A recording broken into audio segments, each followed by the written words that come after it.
Are you a fan of pro wrestling, comedy, and combat sports? Then we have the podcast for you because we cover that and much, much more. Do you like to debate with your friends? Do we have the perfect segment for you? It's the 531, where we take any given subject, break it down to a top 5. From there, we debate it down to 3, and then into that number 1 spot. If you want to get a hold of us, find us on our social medias. Search Working Fans Podcast on any major social media platform. And if you want to find the podcast, search for us on any major podcast platform, as well as YouTube. Working Fans Podcast. We put in the work so you don't have to.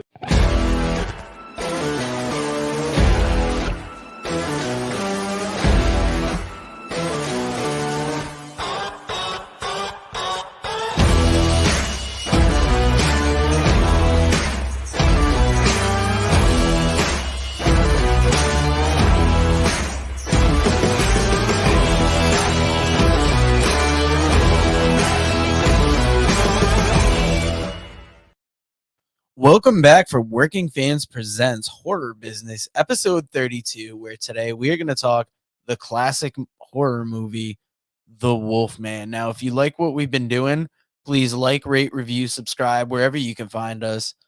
Subscribe on YouTube, hit that notification bell so you know as soon as these videos get dropped. Now, The Wolfman was directed by George Wagner. It came out in 1941. Rating, once again, since it's a movie of that time, it's rated as passed. It's an hour and 10 minutes. The budget was $180,000, which, once again, I can believe that for a budget, but the gross worldwide, $420, doesn't seem to add up. In this movie, upon the death of his brother, Larry Talbot returns from America to his ancestral home in Wales. He visits a gypsy camp with village girl Jenny Williams, who is attacked by Bella, a gypsy who has turned into a werewolf. Larry kills the werewolf, but is bitten during the fight. Bella's mother tells him that this will cause him to become a werewolf each full moon. Larry confesses his plight to his unbelieving father, Sir John, who then joins the villagers in a hunt for the wolf. Transformed by the full moon, Larry heads for the forest and a fateful meeting with Sir John and Gwen Conliffe. In this movie, Claude Rains plays Sir John Talbot, Warren William plays Dr. Lloyd, Lon Chaney Jr. plays Larry Talbot, Ralph Bellamy, Colonel Montford, Patrick Crudes, Frank Andrews, Bela Lugosi plays Bella, Maria Auspugasa, good luck with that name, plays Malava, Evelyn Ankers plays Gwen Conliffe. Faye Helm plays Jenny.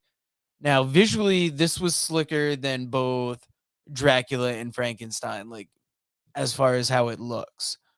Movie progressed at a good rate. Really did more with the storytelling and getting into the family dynamic with Sir John and Larry. As far as classic movies, I would definitely recommend this. There was a modern remake with Benicio del Toro that was really good as well. So I would recommend seeing that if you are into this. Now, this had an IMDb rating of 7.1 out of 10. And it's about that time. We're mid-show. You're going to get those mid-show reads.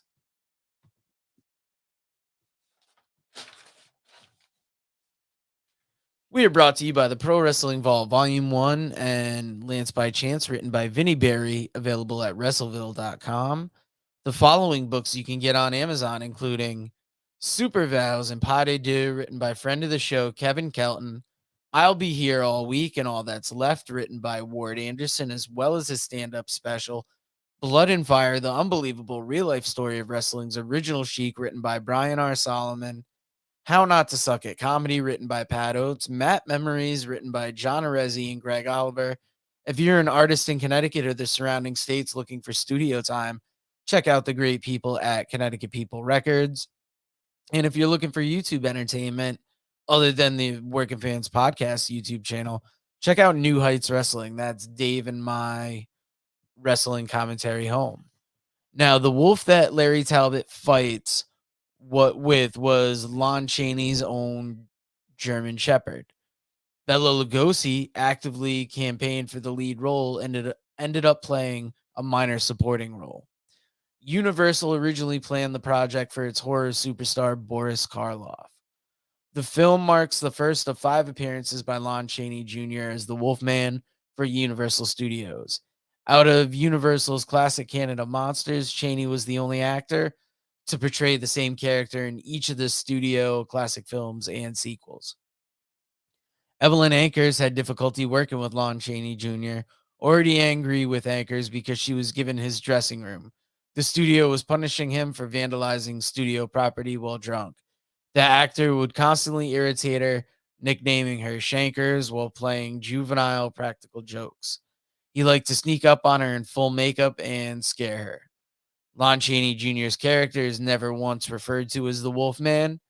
Lon Chaney Jr.'s makeup took 6 hours to apply and 3 hours to remove.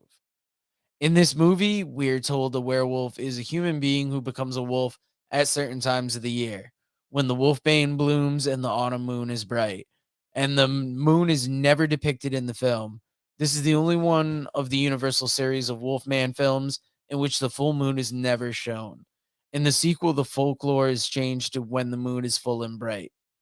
Despite Universal's apprehensions over the public's appetite for horror movies following the attack on Pearl Harbor, the film became one of the top grossers in 1942. So that was the Wolfman that covers Saturday. Tomorrow we have the Texas Chainsaw Massacre, and then Monday, 2 days left in the month, and Monday, the final day, we have a Halloween surprise for you that you're going to have to tune in all throughout the day Monday to watch. And I've enjoyed bringing you these videos, even though I am plenty burnout. You're going to hear that in a couple more of the reviews we got coming up, but I've watched a lot this month. I've tried bringing you a good amount, filling up these days, and then giving you that surprise on Halloween. So thank you for joining us once again. We hope you enjoy what we do. Please like, rate, review, subscribe wherever you can. And, just keep tuning in. We appreciate you.